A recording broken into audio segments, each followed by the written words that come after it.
in every place at one time. So sometimes you have to prioritize one thing to get something else done. Yes. You've got to be able to say, okay, let's do this for this so that we can do that to make something else happen. But that's part of the entrepreneurial world we're living in. 56 shows.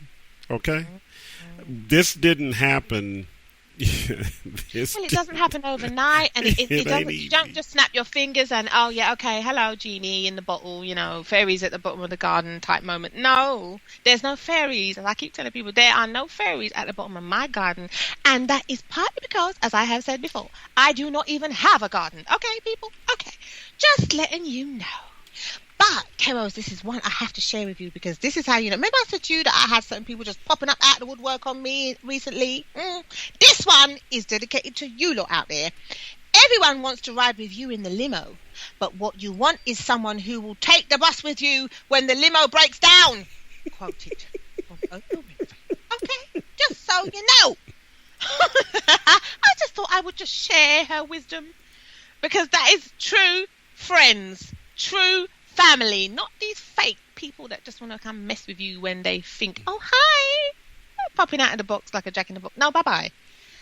Just bye-bye. Those are the followers that are out there, and they're the people who told you in a lot of instances, why are you doing that? And they, that'll never work. Those are those same people. I ignore. The same people want to get in that limo, and they're the first ones asking, can they get in free to the event? Okay? Bye-bye. Just bye-bye. As you know already, Keros, I really haven't got time for people like that. Now, as she said, and I'm going to say this because we want those positive vibes, and we are trying to push for the entrepreneurs. We're really on a positive for you. I know K-Rose has been on a downer, but he's just giving you the straight talking.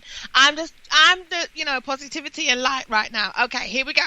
Surround yourself only with people who are going to take you higher. So if you get anybody that's sitting there telling you, why are you always working? Why you can't come out to play?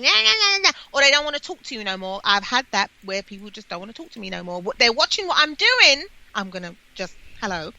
They are watching you, okay, as somebody said. I sent you that, didn't I, K-Rose? When someone said that people on Facebook, for example, they follow you. They won't unfriend you because they want to know what you're doing. Okay, you're laughing. They won't unfriend you, but they're watching you hard to see what you're up to. But they won't comment, they won't like, they won't praise you, they won't support you, they won't share a post or whatever it is. No, because they're not really happy for you and they don't support you. But they won't come away from your page because they're too nosy and they really want to know what you're up to, but they're not your true friend. Because if they were, they would actually want to speak to you. And I must say this, because of technology, just so people know, and I have posted this already online in the past, I'm going to say it again on air, people. As we know, Keros, Facebook also has the ability for calling now, doesn't it? Yep. Because we use that too, people, just so you know. Okay, because I've stressed this. I'm in London, K-Rose is in Dallas, Texas. So we have to use technology to communicate, okay? Now, if this person was your true friend and they haven't spoken to in many, many years, okay, especially if you live, very far apart and we know that the phone bills and the mobile calling is very astronomical, would they not find it a way to call you via, whether it be Skype or Facebook or something like that? No, because they don't want to talk to you. They see any messages you may send them and they're ignoring you, okay? So it's like, okay, good, bye-bye. You don't want to talk to me? That's fine. Because then I know you wasn't really my friend. You just wanted to see what I was doing. But that's okay, because I'm doing very well, thank you. And we'll continue to do, and that's the other piece of this people don't realize. If you find that you don't want to communicate with me because you felt that I didn't have time to communicate with you because I didn't do it when you wanted me to, there you go. I'm really good. I'm okay. It's not bothering me. I'm not going to go and beg you to be my friend, and I'm not saying that in a negative way. I'm just being honest about it because I'm so focused on what I'm trying to do that you saw me being focused about. Yep. You're not being there to nag me. Just encourages me and it makes me feel better. And as you said, it's good. Nag you. or they're not, like I said, they're not supporting you, so why worry about them, because a true friend, if you haven't spoken to them in years, or whether you only spoke to them last week, it doesn't really matter. And like I said, a phone call is just an example. There's so many ways, email, text message, whatever. So a communication is a communication. I've said this in my book. I don't care how you do it. If you're going to do it, just do it. I don't mind how you do it, because we're still talking. I'm still can tell you stuff and you can tell me stuff. I will get the messages. Okay. But if you don't want to send the messages, then that's fine. Just know that I'm saying bye-bye. Okay. And it's okay. It's better for both of us. You're not bothered by me not being able to show up or to do something you want to do. I'm not bothered because you're not calling me 10 times and saying, hey, I'm trying to get you to go do this. I'm good. But see, if they were a true friend and you said to them, okay, I'm really trying to focus on something right now, i.e. trying to build my business or whatever, then they would understand. Because obviously you're not going to do that all the time. Like you said, you have to find the balance of, family, friends and sleep and all these types of things. But at that moment in time, you're obviously working. That's fair enough. But if it gets to the point where you are deliberately, because that was never the case with me, I wasn't saying no because I didn't want to. I was genuinely busy or didn't have the money to go out and play. So I would say, okay, let's do something where we don't have to spend any money. And then they would refuse, K-Rose. So I thought, all right, bye-bye then, because you're just trying to be difficult now. Because if I say to you, let's go to the park and whatever so we can just chat and catch up, especially in this nice heat summer, and they're telling me, no, bye-bye then, that means you didn't really want to spend time with me. You just wanted to be difficult. So good night, Irene. I don't really want to talk to you no more. Because and this is a good quote. I'm going to quote from here. This is what Oprah Winfrey has said. If friends disappoint you over and over, that's in large part your own fault. Once someone has shown a tendency to be self-centered, you need to recognize that and take care of yourself. People aren't going to change simply because you want them to. And you know what? I learned that lesson, and that's why a lot of people just got locked off, as we say over here. Goodbye. When they started on with the whinging for the 10th millionth time, I decided, you know what? Not today, love. And never again. Bye-bye. Well, but it makes it easier for both people, just like I said. And what I also find out is they end up coming back to me. Mm-hmm. Because I'm going to be in the same place. I'm going to continue doing what I'm doing. And I didn't have an emotional reaction to what they did either. I'm fine. Bye-bye. Yeah. And she said, again, this is how we know this woman is wise beyond. She said, Oprah Winfrey said, I don't want anyone who doesn't want me. Hello. Bye-bye. I mean, I could keep going, but we're sharing this, so you can just, take the time to go and read it for yourself and enjoy it, and enjoy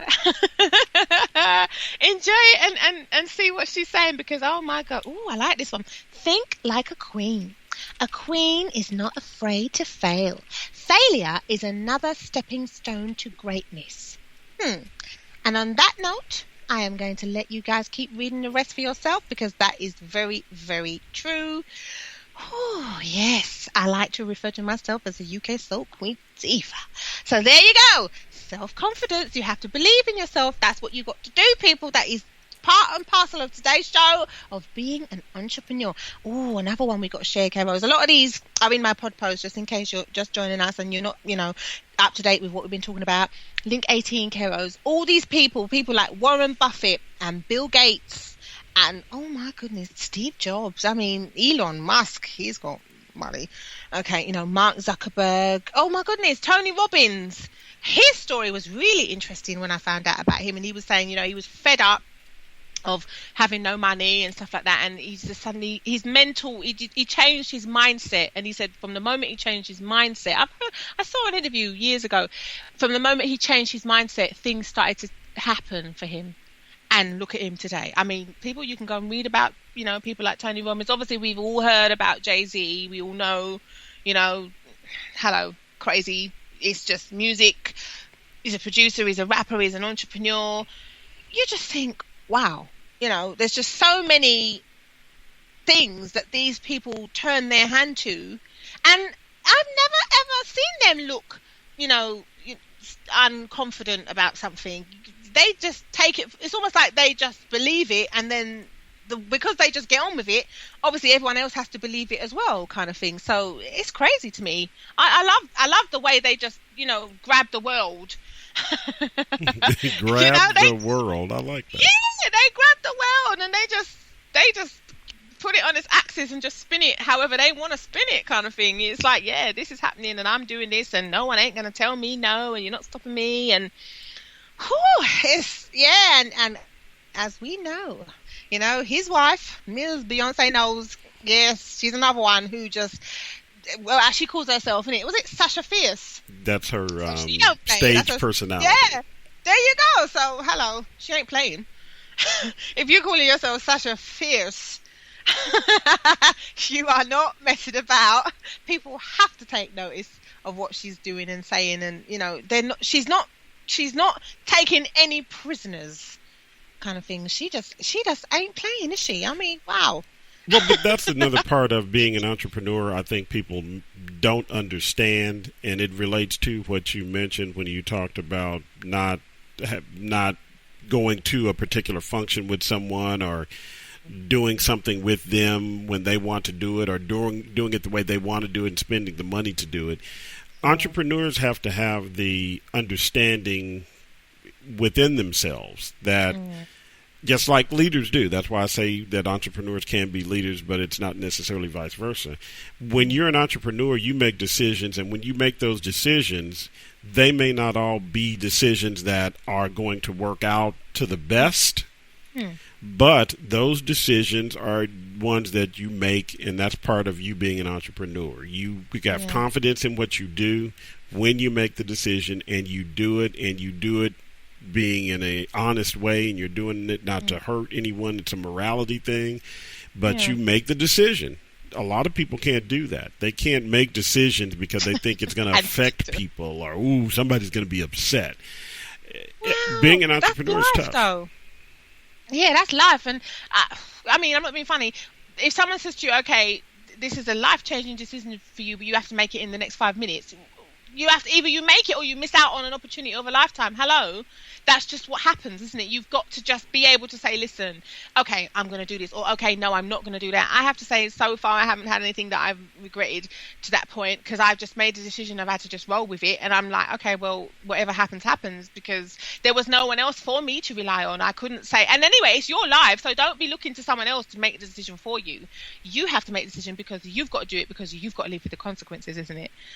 So. But that's really an entrepreneur's thought process. Well, but I didn't look at it like that, did I? I just thought, well, listen, this is the decision I'm making. I have to make a choice, and they've given me the choice, and that's it. And there is no phone a friend on this. Okay, my friends of that time probably would have phoned me a billion times and said, what do I do? What do I do? What do I do? And I'm just like, listen, right, I can only advise you, because it ain't me in that situation. You're telling me something, and you're telling me from your point of view, so and you've told me the options that you say you have. Let me give you my advice from that point of view. But remember, it ain't me that has to decide this, because this is not my life choice, kind of thing, or this, that's not happening to me. If it was happening to me, then okay, I have to make a choice, and it may be different to your decision, but I've made it on my own merit, and I have to stick with it, because you can't go back, innit?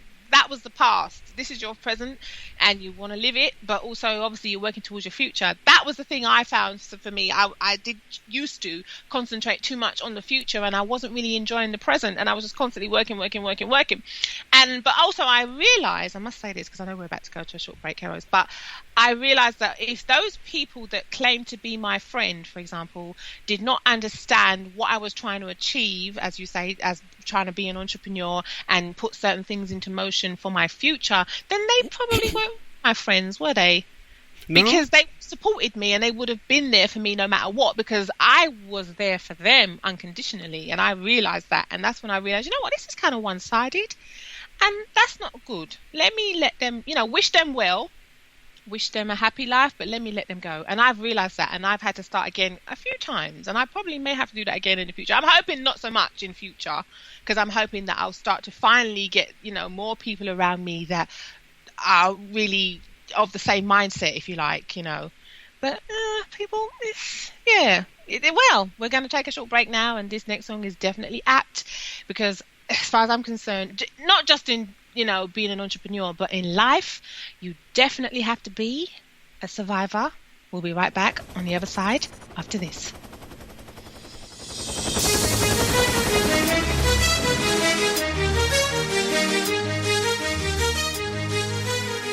Hi, this is Avani. You're tuned in to the Ask Avani Show podcast on the Get Global Network.